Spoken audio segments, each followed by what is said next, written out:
So now we're gonna take a short commercial break. When we come back from the commercial break, we have my man Double O to the last letter in the building. Let's take a short commercial break and we'll be right back.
There you go with that bullshit.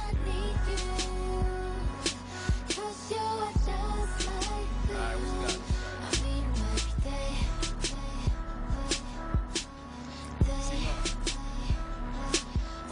Always talking about y'all this and y'all the same and y'all, whatever. All the love. You gotta look at yourself. Look in the mirror. Be here with you, man. Hey, look, talk to me. It's strange. See, I'm tired of hearing about him once you remind me. And if you're looking for a girl, then you gon' find it. Okay, he did you wrong. Now what they got to do with me? Keep talking about you and him. It should be about you and me. You confusing me. Don't know what you want at all. Pressing rewind instead of fast forward. I'm nothing like him, know you heard it before. But how can we win? You treating me the same way you treat them. He did you dirty, now you hurt me. Ain't you look at all the men the same because some things missing, cut off all the feelings. I told you you could trust me, but you ain't wanna listen.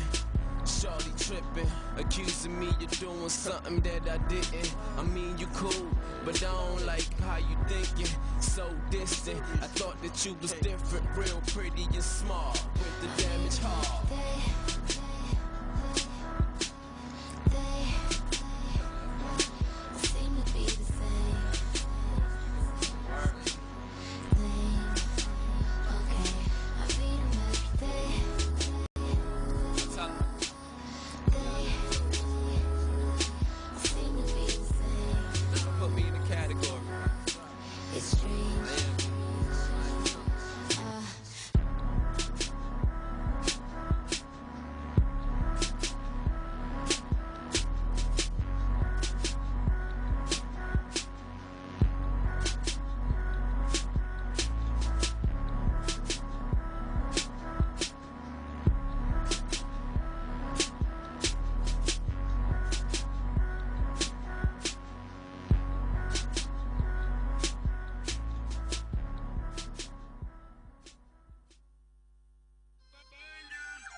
Welcome back to Banjo Night Live with me, your guest host, Mo Black.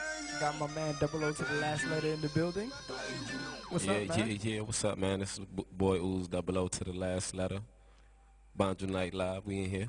Yeah. Hey, tell us, how did you get the name Ooze, though? Because me, I don't even know how Double O to the last, how did that come about? I mean, it was like before the rap or anything, just growing up, like when I was back in Maryland, like everybody in my house called me Oast Boy, but then my friends couldn't say Oast Boy, so they say Ooze Boy. And then by high school, it was just Ooze. So that was just like everybody know me as Ooze back there. It's just normal. Like that's just my nickname. So were you born in the States or you went there as a little kid? How did? No. I was born here. I was born in Banjo, RVH. I left when I was like 9, about 17, 18 years ago. So how do you see it? Being there versus here, what's the difference? How do you see it? I mean, I like both.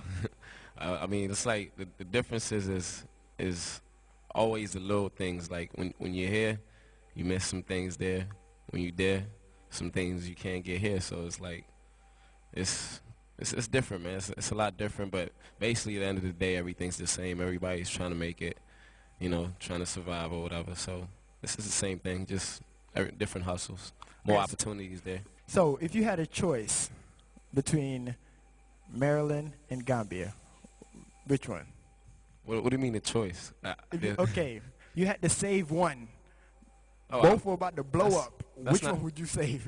that's not a question. Obviously, Gambia. I mean, Okay. this is home. That track, I forget what track it was. I think All of the Lights, and it was like African Booty Scratcher, first fight. I mean, for those who grew up there, that's from Africa, they can relate. Yeah. So can you just break that down for those who who didn't grow up there? That Yeah. just break that down. I mean, it's like, all right, when you're from Africa or whatever, Yeah. and when you're young, you in school, everyone playing like jokes. elementary, elementary, junior high school, high school, yeah. So it's like when you come in, it's like, all right, that's the African kid. So you on a school bus and you going home, and somebody want to piss you off. They just African booty scratcher, Yeah. So eventually, you get tired of it, and Yeah. It's actually everyone who's even people who are not African can relate to that song, Yeah. like that line itself, because they know. Okay, so when did you get into music? How did that come about? No, I mean, like, I've always loved music, but I never really saw myself making any, like, being an artist, basically. So it just started off, like, after high school, actually. Like, right when I graduated, my best friend was a producer, so we used to play around with it, came from that, and Wagon heard my music, and once he heard it, he was like, you gotta come to the studio. I was like, but I want to be an artist, so I went to the studio a couple times, did my first show, and the wheels was just rolling after that. I mean, like, I just knew that's what I wanted to do, and that's what I loved doing. So after that, that was it. Can you remember your first track? Yeah. There's my first track in the house playing around. No, I mean, like, And then there's your first track song in the you studio. actually ever did. No, Yeah. the first track you Ever. ever did, Yeah, before you even recorded or whatever, that you sat down and you write it was down. a song called I Don't Know. Did you ever even record it, or it was No, just like we recorded in the house, like on the karaoke machine. Yeah. You put the tape in and you press play. Yeah. And you hold the mic. Yeah, we recorded it on that, and it was called I Don't Know. Like, I just kept saying I don't know every 8 bars, and then I rap for 3-4 bars, and I don't know. Yeah. So I mean, that started it. developing Yeah. your style. Who would you say influenced you? As what artists? Artists in life, just to develop who I mean- Ooze is now. Like, the process was this, right? I started with Wagon, and then we had One Tribe. And even on that album, I think I had probably 2 or 3 verses.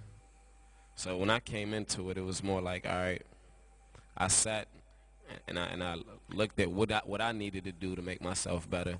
That was the Blackface, Yeah, Black Tape. no, before that, Beneath the Oh, Underground, okay, One Tribe's okay. first album. Okay. And at that point, I was a punchline rapper. I had punchlines for days. That's just how I came into it. That's what I used to like. So, but my flow wasn't there, so I just stayed in the studio. Used to just flow a lot, sit back, just go through the whole learning process. And then after that, I decided to work on my flow. Once I worked on my flow, I didn't really need any motivation or anybody to inspire me. I just realized, okay, this is what I need to do. This is what I want to do. And now it's like I need to brand myself. That's the next step. So it's just a process, man. It just happens.